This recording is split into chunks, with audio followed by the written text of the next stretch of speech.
कैसे आप लोग वो अच्छे ही होंगे। लास्ट टाइम हम लोगों ने पॉलीमर के दो पार्ट अच्छे किए थे, एक टेरिलिन था, एक नायलॉन 66 था, और मैंने आपको बताया था बोर्ड पेपर 2026 में कोई दोनों में से कोई एक है, 99% चांसेस है। अब हम लोग आगे चालू कर रहे हैं। आगे कुछ और पॉलीमर मेरे फॉर्मल्डिहाइड के, जैसे यूरिया फॉर्मल्डिहाइड है, मेलामाइन है, नेचुरल रबर है, और एक इंपॉर्टेंट पार्ट है vulcanisation of rubber. Main part यही है, वल्कनाइजेशन ऑफ रबर। ये पॉलीमर कैसे, मोनोमर क्या यूज करते हैं और कहाँ है, मतलब मोनोमर क्या यूज करते हैं इनको बनाने के लिए, कहाँ यूज किया जाता है इनको। बस खाली दो ही पॉइंट है हर एक में, ये थोड़ा बड़ा है, इसके बारे में बताऊंगा मैं आपको। ध्यान से देखना, आज हम लोग इतना करेंगे ताकि आज आप सब लोग 31 के लिए बिजी होंगे। तो इतना करने के बाद आज का लेक्चर खत्म हो जाएगा, और नेक्स्ट लेक्चर मेरा लास्ट लेक्चर होगा, उसके अंदर मेरा पॉलीमर खत्म हो जाएगा। अब उसके बाद से हम लोग चालू करेंगे बोर्ड पेपर के इंपॉर्टेंट एक एक टॉपिक का, ताकि आप लोग उतना ही पढ़ सको जितना बोर्ड में आने वाला है। हर एक टॉपिक के बारे में बताऊंगा, ताकि जो लास्ट मतलब पूरा साल नहीं पढ़े हो तो कुछ ऐसा टॉपिक से पढ़ ले ताकि उनका 99% चांसेस हो बोर्ड में आने का। ठीक है, now we are starting with the lecture. We are starting with urea formaldehyde polymer. अब we are starting with urea formaldehyde polymer, melamine और नेचुरल रबर। एक एक करके पढ़ेंगे, एकदम सिंपल रहेगा। ये सारे पॉलीमर मेरे किसके हैं, फॉर्मल्डिहाइड, मतलब फॉर्मल्डिहाइड है इनके अंदर। तो यूरिया फॉर्मल्डिहाइड पॉलीमर है। ये कैसे बनता है ध्यान देना। It is formed by polymerization of, ध्यान देना, it is formed by polymerization of monomer. कौन से मोनोमर यूज किए गए, एक यूरिया है और एक फॉर्मल्डिहाइड है। एक यूरिया है और एक क्या है, फॉर्मल्डिहाइड। क्योंकि ऊपर मैंने लिखा हुआ है कि अदर पॉलीमर फॉर्मल्डिहाइड, जिसके अंदर फॉर्मल्डिहाइड होगा, तो मेलामाइन में भी फॉर्मल्डिहाइड है, इसके अंदर भी फॉर्मल्डिहाइड है। कहाँ यूज करते हैं इसको, मैंने आपको मोनोमर बता दिया यूरिया फॉर्मल्डिहाइड में। आप ये कहाँ यूज करेंगे, it is used in moulded plastic. It is used in moulded plastic. Plastic की कोई ऑब्जेक्ट बनाने के काम में आता है। ये हो गया मेरा यूरिया फॉर्मल्डिहाइड। अब चालू करेंगे हम लोग मेलामाइन। मेलामाइन है, मेलामाइन का मैंने शॉर्ट फॉर्म लिखा, क्या लिखा ये, formaldehyde melamine polymer. Formaldehyde melamine polymer, ध्यान देना। It is formed by using monomer. कौन सा होगा, एक मेलामाइन होगा और एक दूसरा कौन सा होगा, फॉर्मल्डिहाइड।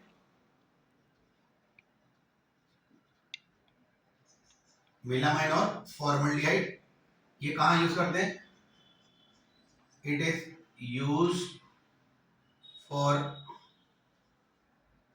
Making crockeries. क्रॉकरीज मतलब आपके चीनी मिट्टी के जो बर्तन होते हैं, कांच पे, प्लेट के, सबके, उस पे बनाने के काम में आता है।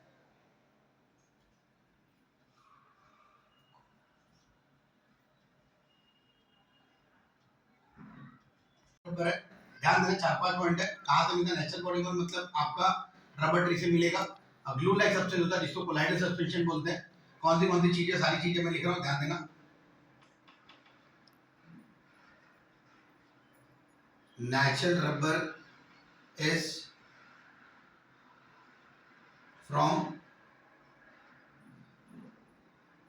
नेचुरल रबर मैंने आपको बताया किससे ऑब्टेन्ड होगा, ये फ्रॉम रबर ट्री। जहां से रबर निकलता है वहां से आपका ये नेचुरल रबर मिलेगा मुझे। और latex which is the colloidal suspension, ये भी लिख देता हूं मैं आपके लिए।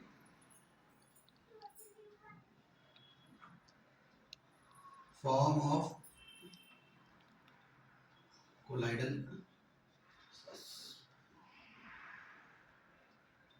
कोलाइडल सस्पेंशन मतलब ग्लू लाइक, मतलब आप देख रहे हो कि पहले गम मिलता था अपने को ग्लू लाइक जोकर वाला, वैसा सस्पेंशन में रहता है ये मैंने आपके लिए इसके लिए लिख दिया। It is a linear polymer of isoprene. आपको पता है नेचुरल रबर आइसोप्रीन से मिलता है, तो ये भी वहीं से मिल रहा है अपने को, नेचुरल रबर है ये, नेचुरल रबर ऑफ आइसोप्रीन। ध्यान से देखना, ये बहुत इंपॉर्टेंट पॉइंट था। It is the linear polymer of isoprene.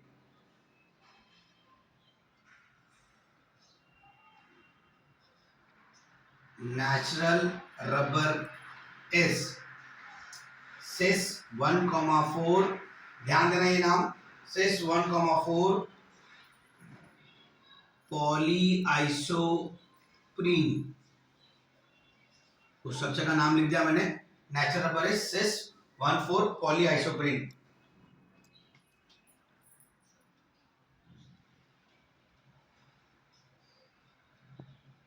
The trans 1,4 polyisoprene, ध्यान देना ये मेरा सिस वाला स्ट्रक्चर था। सिस मतलब जो भी अल्काइल ग्रुप अब सेम साइड रहता है, ट्रांस मतलब इसका अल्काइल ग्रुप एडजेसेंट साइड रहता है, ये आपने पढ़ा है कोऑर्डिनेशन में। तो the trans 1,4 polyisoprene occur naturally as gutta percha. ध्यान देना इसका नाम मैंने क्या लिखा है, ट्रांस 1,4 पॉलीआइसोप्रीन कैसे ऑब्टेन होता है नेचुरली, कैसे क्या नाम है उसका, ग्यूटापर्चा है। ध्यान देना which is in zigzag chain के फॉर्म में रहता है ये। इसके बारे में लिखता हूं, इट इज नॉन इलास्टिक, ध्यान देना इट इज नॉन इलास्टिक और क्रिस्टलाइन के फॉर्म में होता है एंड क्रिस्टलाइन। ये आपका मैंने नेचुरल पॉलीमर के बारे में लिख दिया, ध्यान देना बहुत इंपॉर्टेंट है, 2 मार्क के लिए है ये बोर्ड एग्जाम में।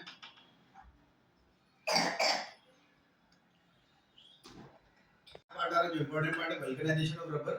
रबर को वल्कनाइज मतलब उसको स्ट्रॉन्ग करना। जो नेचुरल रबर रहता है आपको पता है क्या होता है, सॉफ्ट होता है, इलास्टिक होता है। तो नेचुरल रबर को स्ट्रॉन्ग बनाने के लिए एक साइंटिस्ट ने एक ट्रिक बनाई थी, एक मेथड था। चार्ल्स गुडियर ने क्या किया था, सल्फर की मात्रा बढ़ाते चला गया और आपका कोई भी सब्सटेंस रबर का होगा स्ट्रॉन्ग बनता चला जाएगा। सल्फर की मात्रा कम होगी तो रबर थोड़ा सा स्ट्रॉन्ग होगा, सल्फर की मात्रा ज्यादा होगी तो ज्यादा स्ट्रॉन्ग होगा। जैसे एग्जांपल के तौर पे अगर मेरा रबर बैंड है तो उसके अंदर सल्फर की मात्रा कम है तो हल्का सा है, अगर और ज्यादा सल्फर की मात्रा बढ़ाऊंगा तो शायद से आपका साइकिल का टायर थोड़ा ज्यादा स्ट्रॉन्ग हो गया, और ज्यादा सल्फर की मात्रा बढ़ाऊंगा तो ट्रक का टायर और वो और ज्यादा स्ट्रॉन्ग हो गया। तो सल्फर को मतलब नेचुरल रबर को और ज्यादा स्ट्रॉन्ग और इलास्टिक बनाने के लिए क्या करते हैं हम लोग, सल्फर की मात्रा बढ़ाते हैं। कैसे बनाते हैं, कैसे बढ़ाते हैं, ये सारी चीजें मैं यहाँ पे लिख देता हूँ। किसने दिया था, चार्ल्स गुडियर ने दिया था। कब दिया था वो भी मैं पूरा लिख रहा हूँ आपके लिए, बहुत इंपॉर्टेंट पार्ट है ये, ध्यान देना। Vulcanisation of rubber, vulcanisation of rubber है, ध्यान देना। natural rubber is soft, sticky and has less tensile strength। क्या लिखा मैंने कि नेचुरल रबर मेरा सॉफ्ट होता है, स्टिकी होता है और उसका टेंसाइल स्ट्रेंथ बहुत ही कम होता है। टू मेक नेचुरल रबर क्या स्ट्रॉन्ग, मैंने क्या लिखा, to make natural rubber strong, tough and elastic it is vulcanised.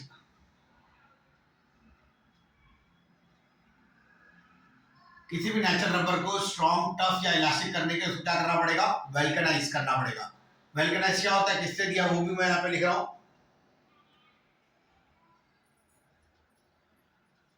Charles Goodyear. ये याद रखना, है साइंटिस्ट का नाम याद रखना जिसने ये वल्कनाइजेशन ऑफ रबर का प्रोसेस दिया था। किसे दिया था, Charles Goodyear. Charles Goodyear discovered the process of converting natural rubber into strong and elastic। क्या लिखा मैंने, चार्ल्स गुडियर ने डिस्कवर किया था प्रोसेस जिसके अंदर नेचुरल रबर को स्ट्रॉन्ग और इलास्टिक बनाया जाता है। ये प्रोसेस इससे दिया था, natural rubber is mixed with, ध्यान देना मैंने क्या लिखा, नेचुरल रबर को इसको मिक्स किया जाता है किससे, 3 to 5% of sulphur,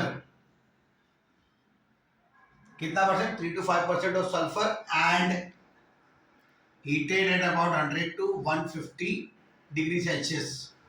natural rubber को मिक्स करेंगे 3 से 5% ऑफ सल्फर के साथ और उसको हीट करेंगे 100 से 150 डिग्री तक, तो आपका नेचुरल रबर जो होगा स्ट्रॉन्ग हो जाएगा और इलास्टिक हो जाएगा।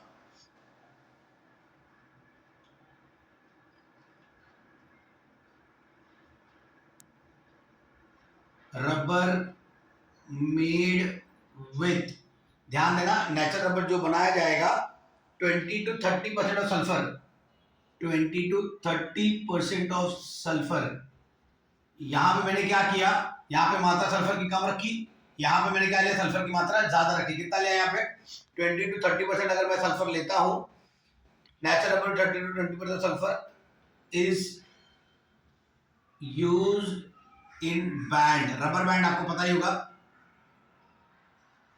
अब ध्यान से देखना,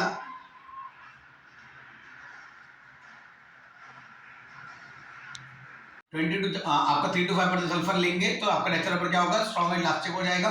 20 से 30% सल्फर लेंगे तो इट इज यूज इन, वो हार्ड भी होता है और बैंड में भी काम आता है, it is used in band which is hard, which is hard.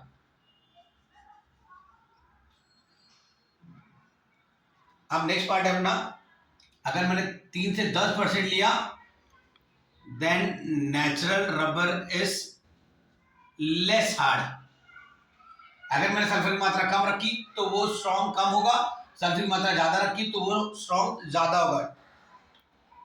कहां पे यूज करते हैं भी मैंने आपको बताया, it is used in making tyres, tyre बनाने के काम में आता है, इसलिए हम लोग को नेचुरल रबर को स्ट्रॉन्ग और इलास्टिक करते हैं।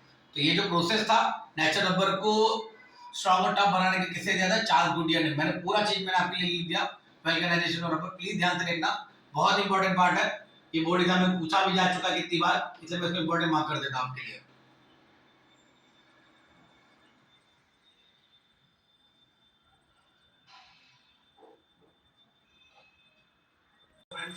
आज हम लोगों ने बहुत ही अच्छा पार्ट किया था और बहुत ही कम पार्ट किया है।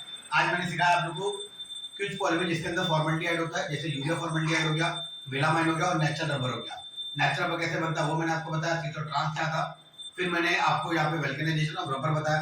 वल्कनाइजेशन रबर बहुत इंपॉर्टेंट है, बोर्ड एग्जाम में 2 से 3 मार्क के लिए रहेगा आपको, आपने इतना पॉइंट लिखा तो आपके लिए बहुत हो गया। वो आज जो भी मैंने आपको पढ़ा आपके लिए समझ में आया रहेगा।